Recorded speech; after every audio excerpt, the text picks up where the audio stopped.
And hundreds of law enforcement agents on the case for Nancy Guthrie as we hit day 20 since her disappearance. So a lab is now analyzing partial DNA recovered from the 84-year-old's home.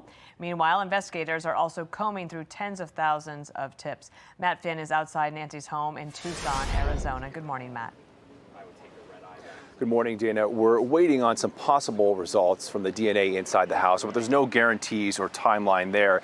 In the meantime, the public is not being asked to look out for any person or car in particular, and we're just about 90 minutes north of the border. We talked to a woman with a large group called Searching Mothers of Sonora. They have well over 1 million followers online and dedicate their lives to searching for missing people.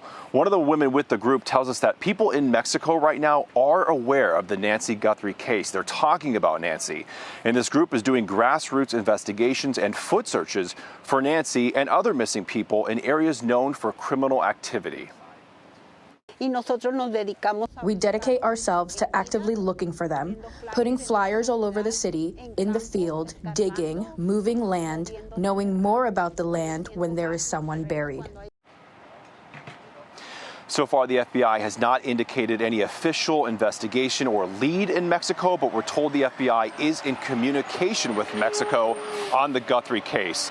The Attorney General for the state of Sonora in Mexico says so far the FBI has not formally requested a partnered investigation, but if the FBI does, Sonora would cooperate, writing, should an official request be received through the appropriate institutional channels, it will be attended to with full willingness and within the framework of its legal powers and the existing cooperation mechanisms. Now, back live here outside of Nancy Guthrie's house, we do not have any planned or expected updates from the sheriff today.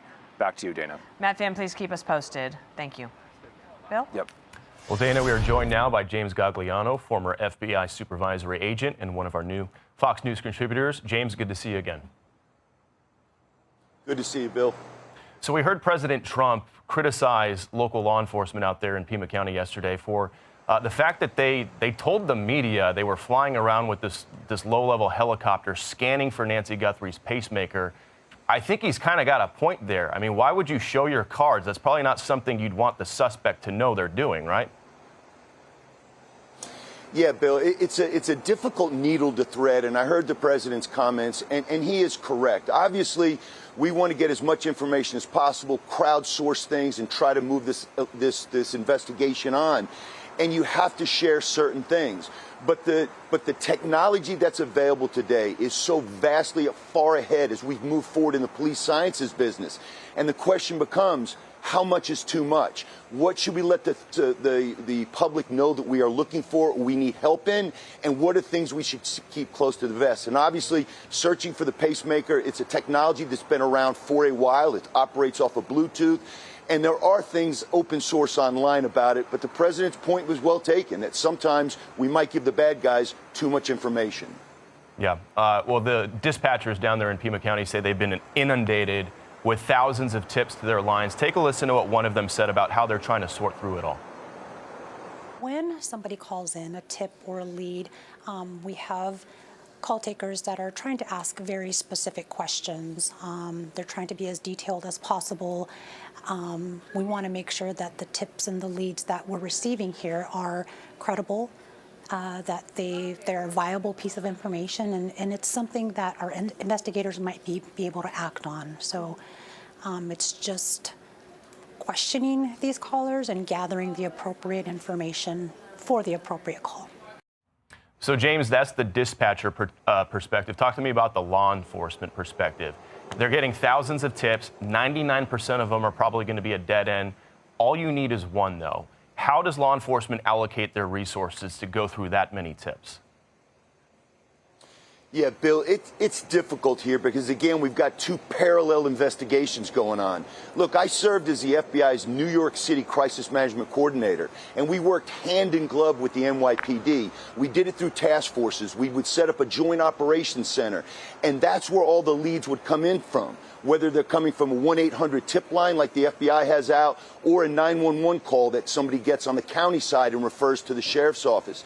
That's what makes this difficult, because there's two sets of leads management going on. What's leads management? Well, that's where you have people, trained investigators and intelligence analysts from the FBI, sitting inside a tactical operations center and triaging. It's just like medical stuff. You triage high priority, medium priority, and low priority. That is going on right now. And to your point, I've heard there are upwards of 30,000 leads. In the World Trade Center case, I remember there were 100,000 for a huge case like that. The 9/11 case, there was maybe 500,000. For them to have 30,000 leads, some of them are bogus, some of them won't go anywhere, but that needle in the haystack is what we're hoping and praying for. And what do you think about the fact that the local sheriff hasn't had a press conference since the first week when we were just days into this? I know there haven't been a whole lot of leads, and they say they're not going to do one unless there's a major update. But isn't it important to keep this in front of people's eyeballs, to keep people alert, keep attention on it, so people are always maybe calling in the one tip that they need? Yeah, I'm super careful in how I criticize from the armchair quarterback perspective. But the thing that I think has really hurt this investigation, number one, that the FBI has not been offered the lead. And number two, the fact that the information that's been put out through fits and starts, and things have to be walked back. Things were said incorrectly. And what the sheriff is doing is not operating through a public information officer or a public affairs office where there's a weekly or bi-weekly press conference. He's doing these individual interviews, and each one of them provides a little something different. I don't think this is the best way to conduct the messaging in a case this large. Yep. And here we go, entering week 3 of this search for Nancy Guthrie. James Gagliano, great to see you, and thank you for your time this morning. Hey everyone, I'm Emily Campagno. Catch me and my co-hosts Harris Faulkner and Kaylee McEnany on Outnumbered every weekday at 12 p.m. Eastern, or set your DVR. Also, don't forget to subscribe to the Fox News YouTube page for daily highlights.